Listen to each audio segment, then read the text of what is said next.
You got a whole bunch of dumb motherfuckers right here, man. Burning that NFL apparel, NFL season tickets to boycott the NFL. Now, how stupid can you be? Talking about they disrespecting the veterans. This your boy CJ Goodfellow, the Boxing Clinic, and more. You know, if they disrespecting the veterans, then what you call yourself? When you can auction off some of this stuff or sell some of this stuff and take it down to the VA or take it down to the Goodwill. You know, these are the same people that see veterans when they sign, need food, wouldn't offer them a meal, wouldn't give them a dime, wouldn't give them $1, wouldn't offer to get their hair cut, wouldn't offer them into their home to watch up. And apparently they fought for this country off of blood, sweat, and tears. Wouldn't give them shit. All of a sudden you want to stand up and stand against, the protests. And I'm not taking the player's side either. They protested because Master Trump said something. They didn't protest to help Colin Kaepernick and support what he was talking about. But at the end of the day, this all stems from one big old issue. Once black people get theirs, they don't come back for nobody else. They don't come back to the hood most of the time. They don't come back and buy nothing in their neighborhood and try to make an impact. The NFL forces their charity work. People don't do what LeBron James does. They don't do that. They don't go back to their hood and try to make it better and help kids try to get out and get through the situation. I got mine. My family gonna be okay. Fuck y'all. That's basically what it is. And if they shut the NFL down tomorrow, I wouldn't shed a fucking tear. Because anyway, NFL is headed towards extinction anyway.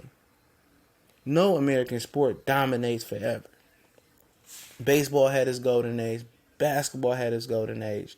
And we just so happen to live in the end of the golden age of the NFL. And that's facts. But these idiots right here wouldn't even get their shirt off and back to the veterans. They disrespecting a flag that's built off of nothing but the most evilest, devious things done on this planet Earth. Built off a country that was stolen from another people.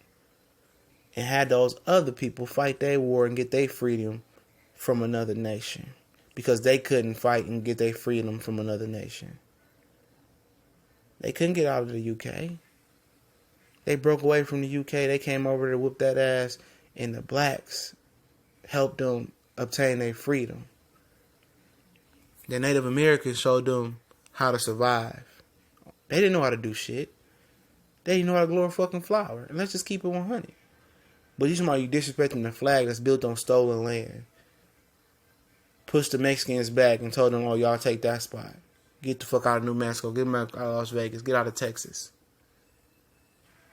These guys act like they don't know their history.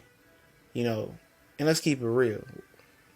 A lot of these nationalists, these racists, these veterans, they act like they don't know shit. They act like they're erased from history, like everything is peaches or cream in America. It's not. It's never been great. It's never been great. And if they choose not to support there no more, they don't. Because most white people, like these guys, are the ones that buy season tickets. Blacks don't buy season tickets. Blacks don't buy too many jerseys. You don't see a lot of black people at a lot of sporting events. The only black people I see that's dominant at sporting events is at the Atlanta Hawks game. Most of the people are white that buy those tickets. So these are the guys that the NFL wants to appease. They want to please. And they need to please because they the ones they the ones that's spending the big money. So in the midst of trying to play both sides and then trying to freeze Colin Kaepernick out and bring these fans back, it went downhill for the NFL. Now Trump put them in a ultimatum, put them in a pickle, put them in a tight spot. You could thank him. He did it on purpose because y'all didn't let him in y'all league. But it is what it is. They going about this the wrong way, and that's how they choose to go. And these guys ain't no new kids around the block. These is older guys, veterans, stuck in that old age. And people act like racism doesn't exist. It's very much alive. And like I said, until they stop separating, we're white in the black community. They never understand what black people go through on a daily basis. They act like it doesn't exist. They live in their own little world. But this shit is gonna spew over sooner than later. Maybe not in our lifetime, but it's gonna be a race war. We know it's coming. It's gonna be a war amongst America, and let it be, because you have to build. You have to destroy before you can build. But they want to boycott. Boycott. Who gives a fuck? Football go off. Fuck it. Life goes on. It is what it is. We gone.